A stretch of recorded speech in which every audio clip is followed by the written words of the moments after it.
안녕하세요. 말씀 한 줌. 오늘은 요한복음 1장 6절에서 18절 말씀을 함께 살펴보도록 하겠습니다. 제가 먼저 본문을 읽을게요. 하나님께로부터 보내심을 받은 사람이 있으니 그의 이름은 요한이라. 그가 증언하러 왔으니 곧 빛에 대하여 증언하고 모든 사람이 자기로 말미암아 믿게 하려 함이라. 그는 이 빛이 아니요 이 빛에 대하여 증언하러 온 자라.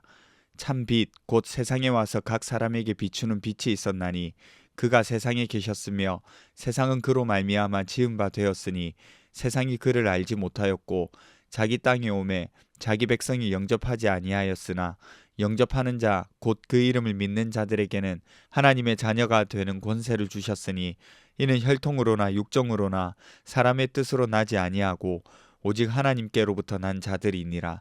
말씀이 육신이 되어 우리 가운데 거하심에 우리가 그의 영광을 보니 아버지의 독생자의 영광이요 은혜와 진리가 충만하더라. 요한이 그에 대하여 증언하여 외쳐 이르되 내가 전에 말하기를 내 뒤에 오시는 이가 나보다 앞선 것은 나보다 먼저 계심이라 한 것이 이 사람을 가리킴이라 하니라. 우리가 다 그의 충만한 데서 받으니 은혜 위에 은혜로라. 율법은 모세로 말미암아 주어진 것이요 은혜와 진리는 예수 그리스도로 말미암아 온 것이라. 본래 하나님을 본 사람이 없으되 아버지 품속에 있는 독생하신 하나님이 나타내셨느니라. 아멘. 오늘 우리가 읽은 본문은 요한복음 전체를 한 문단에 압축해 놓은 그런 느낌을 받습니다. 한번 살펴볼게요. 먼저 요한은 한 사람을 소개합니다. 6절을 보시면 하나님께로부터 보내심을 받은 사람 요한을 소개하죠. 이 요한은요, 세례 요한을 말합니다. 사도 요한과 이름이 같아서 헷갈릴 수 있어요. 그래서 구분하기 위해서 세례 요한이라고 말하죠. 사도 요한은 세례 요한을 소개할 때 하나님께로부터 보내심을 받은 사람이다 이렇게 소개해요. 곧 하나님의 일꾼입니다. 할 일을 지명받아서 온 거예요. 그가 어떤 일을 감당했을까요?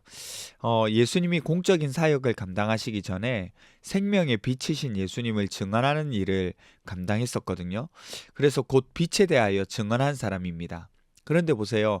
사도 요한은 8절에서 명확하게 선을 그어요. 뭐라고 선을 긋냐면 이 세례 요한은 지금 내가 소개하려는 빛이 아니다. 빛을 증언하러 온 자다. 이렇게 말이죠. 여러분, 왜 이렇게 말하는 걸까요? 당시에 세례 요한은 영향력이 대단한 사람이었습니다. 그의 가르침에 매료되었었고 사람들이 세례받기 위해서 몰려왔었습니다. 어떤 사람들은 그를 메시아로 오해하기도 했었어요. 그래서 그를 두고 착각할 정도였거든요. 그래서 사도 요한이 분명히 말하죠. 본인도 분명히 말하죠. 그는 빛이 아니다. 그는 빛을 비추는 사람이 아니라 빛을 가리키는 사람이다. 이렇게 말을 합니다. 세례 요한은요, 참된 빛으로 오신 예수님을 안내하는 자였습니다. 그리고 정말로 참빛이 세상에 왔어요. 구절을 보시면 참빛 곧 세상에 와서 각 사람에게 비추는 빛이 있었나니 이렇게 기록합니다. 여러분, 이 구절에서 사도 요한이 말하는 것은 두 가지가 있습니다. 첫 번째, 멀리 있는 빛이 아닙니다. 세상에 왔어요. 두 번째, 일부 사람만 비추는 빛이 아니라 각 사람에게 비추는 빛입니다.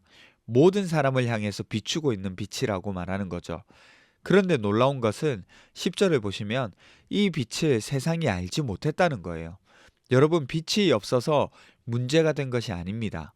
빛이 왔는데도 사람들이 그 빛을 받아들이지 않았다는 거예요. 왜요? 사람들이 기대하는 방식이 아니었기 때문에요. 그래서 그 빛을 영접하지 않았다. 이렇게 말합니다. 여러분, 그 빛이 너무 평범한 모습으로 왔고 너무 낮은 자리로 왔고 사람들이 생각했던 임금, 왕의 모습과는 달리 온 거예요. 자신들의 메시아와는 너무 거리가 멀었던 겁니다. 그래서 영접하지 않고 거절했습니다. 하지만 사도 요한은 이야기하죠. 12절을 한번 보세요.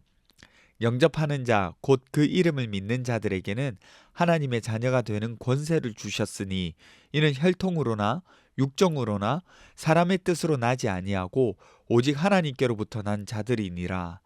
여러분, 영접한다는 말은요, 어떤 때 쓰냐면 주로 문을 열어줄 때 사용하는 단어입니다. 그런데 단순히 문 열어주는 것이 아니라 문을 열고 방문한 그 사람을 환대하면서 집 안으로 끌어들이는 것을 말해요.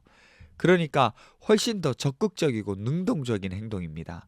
그러다 보니 결혼할 때도 이 단어를 사용하기도 해요. 그러니 빛을 영접한다는 것은 내 공간 안으로 맞아들이고 내 삶의 자리를 내어주는 것을 의미하는 거죠. 이름을 믿는 것도 당시 이름은요, 그 사람의 인격이나 자세 그리고 존재 자체를 말하거든요. 그러니까 예수님의 모든 가르침과 권위를 그대로 인정하고 받아들인다는 뜻이에요. 그렇게 영접하고 믿으면 하나님의 자녀가 되는 권세를 주신다. 그렇게 하셨어요. 하나님으로부터 난 새로운 관계를 형성하게 된다는 거죠. 사람의 노력이나 가족사로 이어지는 것이 아니라 하나님께로부터 난 자가 된다는 겁니다. 그리고 사도 요한은 이제 말하죠. 14절, 말씀이 육신이 되어 우리 가운데 거하신다.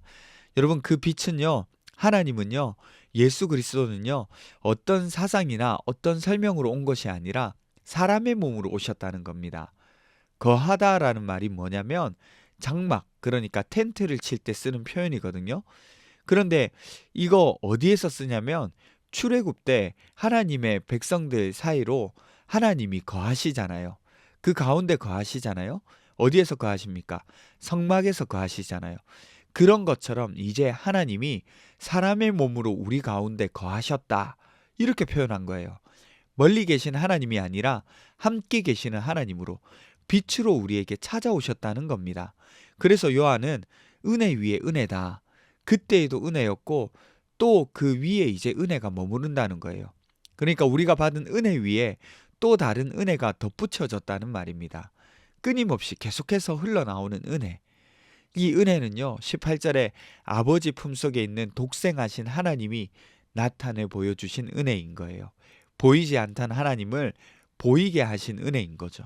하나님의 사랑을 보여주고 어떤 분이신지 알게 해주신 거예요. 어두워서 몰랐던 우리에게 빛이 되셔서 보여주시고 알게 해주신 겁니다. 여러분, 이제 오늘 말씀에 대해서 짧게 적용해 보면요. 예수 그리스도는 빛이십니다. 그러면 우리는 세례 요한과 같이 그 빛을 가리키는 사람이 되어야 하는 거예요. 세례 요한도 대단한 사람이었거든요. 그런데 자신을 빛으로 보지 않고 뒤에 오실 일을 바라보면서 살았어요. 그리고 많은 사람을 그 빛으로 인도했죠. 우리도요, 우리의 능력이나 이런 것들이 대단할 수 있습니다. 그런데 그것을 대단한 것, 그것 자체가 빛으로 보지 않고 그것을 주시는 하나님을 빛으로 여겨야 된다는 거예요. 우리도 우리 주변에 만나는 사람이 그리스도를 바라볼 수 있도록 또 그 빛을 가리킬 수 있도록 해야 되는 거예요. 내가 드러나는 삶이 아니라 예수 그리스도가 드러나는 삶을 살아야 합니다. 그리고 여러분, 정말 중요한 것, 예수 그리스도를 영접해야 해요. 알고 있는 것, 말하는 것이 아니에요. 영접해야 합니다. 내 마음의 문을 열고 내 삶의 문을 열고 내 공간을 내어드리면서 내 자리를 기꺼이 내어드려서 영접해야 하는 거예요. 환영하고 그리스도를 모셔야 하는 겁니다. 그래서 그리스도를 손님이 아니라 내 삶의 주인으로 모시면서 살아갔으면 좋겠어요. 기도합시다. 첫 번째는요, 아직도 어둠 가운데 있는 사람들에게 빛이신 예수 그리스도를 가리키는 사람이 되게 해주세요. 두 번째는 그리스도를 내 삶의 주인으로 모시고 살아갈 수 있게 해주세요. 우리 함께 기도하며 나가도록 하겠습니다.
하나님, 이 세상 가운데로 찾아와 주셔서 너무 감사합니다. 우리가 그 빛으로 오신 예수 그리스도를 나타내 보여주는 사람이 되게 해주십시오. 그리고 그리스도를 내 삶의 주인으로 모시면서 살아갈 수 있게 해주십시오. 그리고 가족들을 위하여서 또 내 가까운 사람들을 위하여서 여전히 기도하고 있는 우리 성도님들의 마음을 위로하여 주십시오. 감사드리며 거룩하신 예수님 이름으로 기도드립니다. 아멘. 여러분 오늘 하루도 빛이신 예수 그리스도를 온전하게 붙들며 살아가는 하루 되셨으면 좋겠습니다.